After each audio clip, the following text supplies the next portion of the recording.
Good morning to all teachers and students. My name is Lin. My name is Aidan. My name is Jing Kai. My name is Qi Hui. My name is Yu Zhe. Today we are going to be presenting our Round 2 Mathematics project, which is Chapter 5 in our course book, Fractions. So here is the table of contents. There are a total of 6 subtopics that we are going to be talking about today. The first is Introduction to Fractions. The second, Comparing Fractions. The third, Conversion between improper fractions and mixed numbers. The fourth, Addition and Subtraction of Fractions. The fifth, Multiplication of Fractions. And the final subtopic, Division of Fractions. Okay, so if you don't know what's a fraction is a part of a whole. A fraction is expressed as the quotient of a numerator divided by a denominator. When the numerator is smaller than the denominator, it is called a proper fraction. When the numerator is greater than the denominator, it is an improper fraction. These are the parts of the fraction. And the fraction is split by a horizontal line in the middle, and it's called the fraction bar. The number on top of the fraction bar is called a numerator, which represents how many parts we have. Bottom of the line is the denominator, represents the equal parts into which the whole unit is divided. So this is how to represent a fraction. If you want to represent 3 out of 4, draw a shape and split it into 4 parts. And then we color 3 parts. We could say that it is 3 over 4. Next subtopic I'm talking about is equivalent fractions. It is very useful when calculating with fractions. As the name suggests, equivalent fractions are fractions that have different numerators and denominators but represents the same value. You can do this by multiplying or dividing both the numerator and the denominator by the same number. These are some examples. We have some visual props for you to show you how this theory works. Here we have half of a circle. We have 2 out of 4 parts of a circle, but they still represent the same area, so we can class them as equivalent fractions.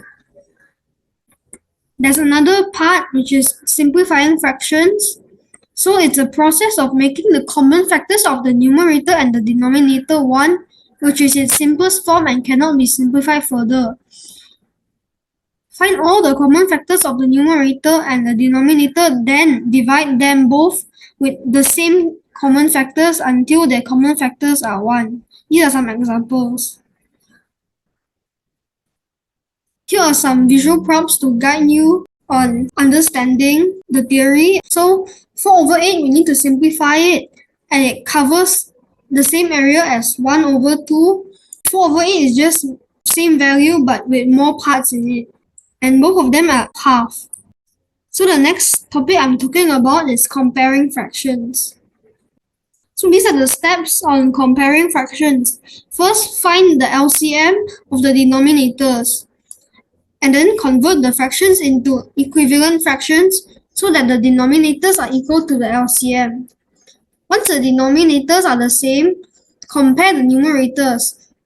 When the numerator is larger, that means that fraction is larger. So these are some examples. The denominator is both 4 and it's the same, so we compare the numerators. 3 is bigger than 1, so 3 over 4 is bigger than 1 over 4.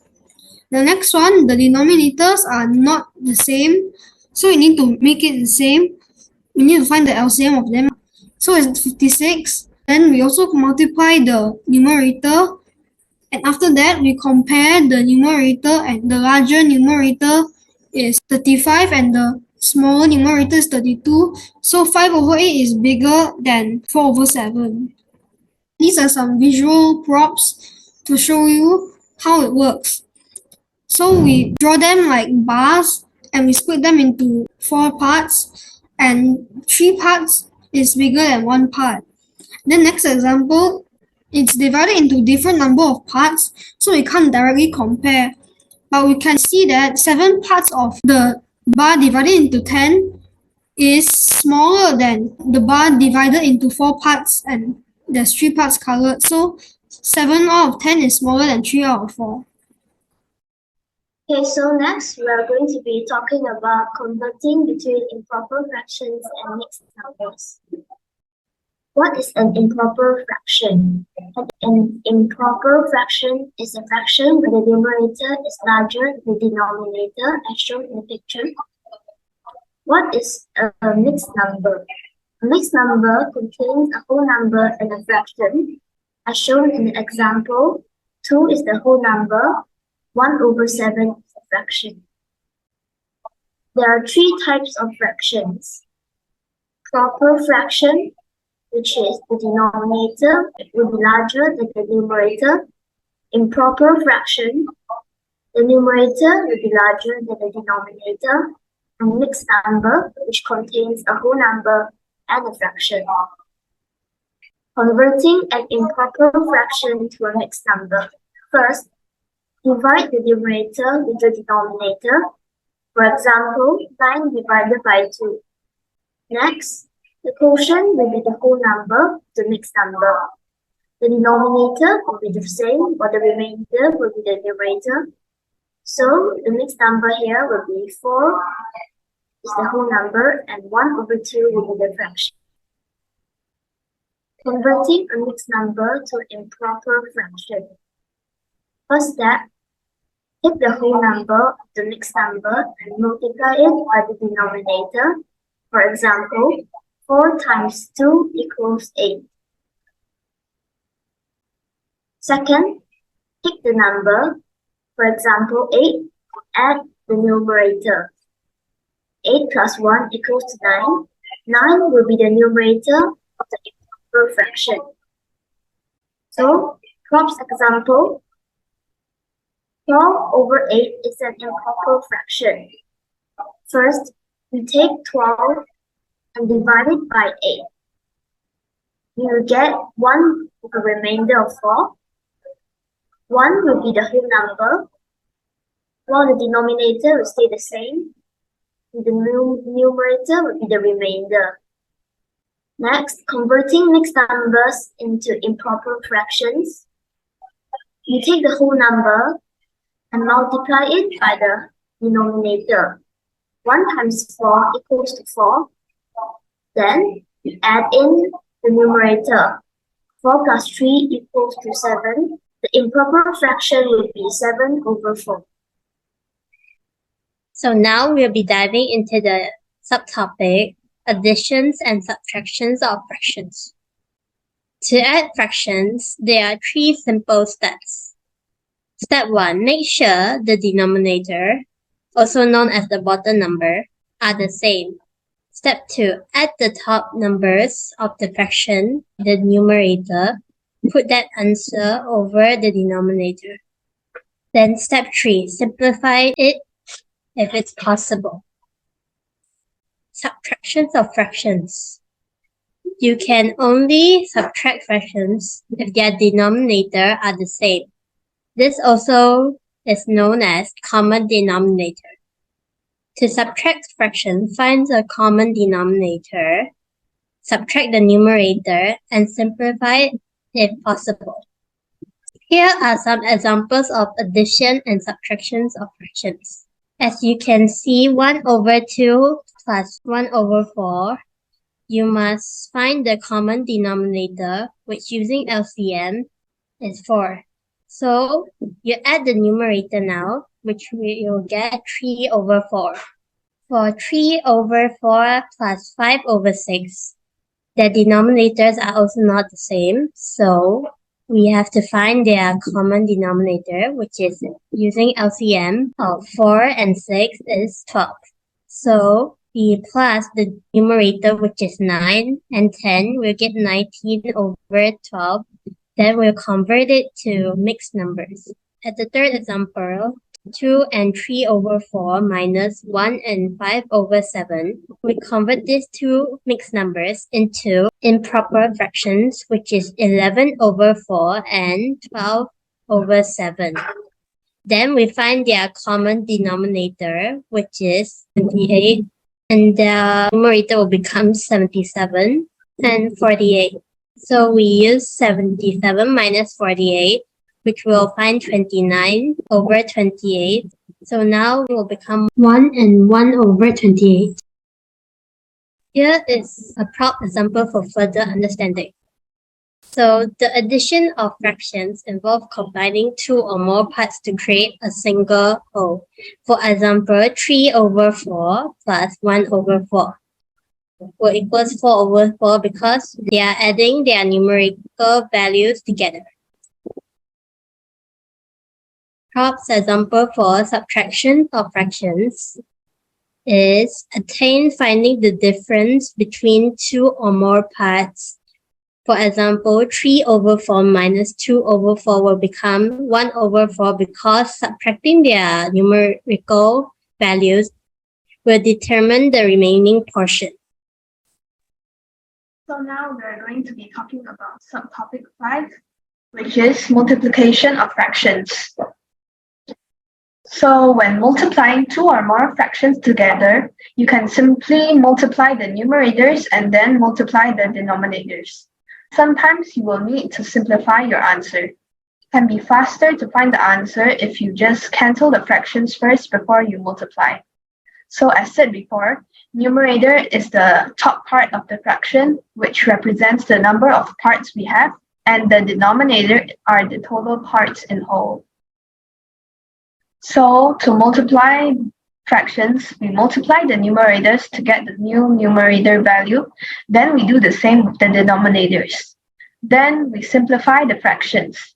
So for example here, 3 over 4 times 2 over 7. So it equals to 3 times 2 over 4 times 7. We will get 6 over 28. After we simplify them, we divide them by 2.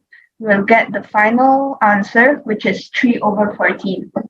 So please take note that you can also cancel the fractions before multiplying. For example, here, we divide the denominator of the first fraction, which is 4, and the numerator of the second fraction, which is 2, by 2. So it will become 3 over 2 times 1 over 7. So equals to 3 times 1 over 2 times 7. We will also get the same final answer, which is 3 over 14. Here is a prop for your better understanding of this subtopic. So we multiply fractions with an area model. As you can see here, there is 3 over 4. So you can see that 3 parts are colored in blue. 3 over 4 is multiplied by 2 over 7. As you can see here, 2 of the parts are colored in pink. So multiply them, we combine the drawings. When you combine them, you can see that there are some boxes where there are 2 colors. So the colors have overlaps on each other. 3 over 4 times 2 over 7 will equal to 6 over 28. So the numerator is 6 because there are a total of 6 boxes which have both colors. The denominator is 28 because after we combine the drawings, there are a total of 28 boxes. So 3 over 4 times 2 over 7 equals to 6 over 28. After we simplify them, we divide the numerator and the denominator by 2. We will get 3 over 14, which is our final answer. To multiply a fraction by an integer, you only multiply the numerator by the integer. For example here, 5 over 9 times 2 will equal to 5 times 2 over 9. So we will get 10 over 9. 10 and 9 do not have a common factor other than 1, so it cannot be further simplified. As Jing Kai said before, to change a mixed number to an improper fraction, which we sometimes call a vulgar fraction, we multiply the whole number part, which in this case is 3, by the denominator, which is 2, and add it to the numerator, which is 1. So 3 and 1 over 2 equals to 3 times 2 plus 1 over 2. We will get 7 over 2, which is the improper fraction. For example here, 3 over 8 of 3 and 1 over 2. Here there is a mixed number, which is 3 and 1 over 2. It needs to be changed to an improper fraction, which we sometimes call a top-heavy fraction. So it's a fraction where the numerator is larger than the denominator. After we convert the mixed number to an improper fraction, we will be able to complete the multiplication. So here, 3 over 8 times 3 and 1 over 2. After converting the mixed number here, 3 and 1 over 2, to an improper fraction, we will get 3 over 8 times 7 over 2. So we will get the final answer, which is 21 over 16. Please take note that the word of in the question here is replaced with the multiplication sign. Lastly, I am going to present the division of fractions. For dividing a fraction, there are 3 steps. The first step, we need to find the reciprocal, which is the inverse of a value or a number of the second fraction. A reciprocal is basically a flipped version of a fraction. For the example down here, 4 over 3 is the reciprocal of 3 over 4. Step 2. We should multiply the first fraction with the reciprocal, just like this. 1 over 2 times 6 over 1 equals to 6 over 2. The third step, simplify if possible. Just like as the example down here, 6 over 2 it also equals to 3. Example, 104 divided by 5 over 4. The first step, we just need to keep the 1 over 4. And the second step, we need to change the divide into times. And the third step, we need to flip the 5 over 4 into 4 over 5. Then we'll get the answer 1 over 5. This is the prop example. The first step, we should find the reciprocal first. Then we will change the divide into times and change the 3 over 8 into 8 over 3. Then the last step, simplify it and we'll get the answer 2. And that's for our presentation today. We hope you now understand the rules of calculating fractions better and won't struggle in math anymore. Thank you.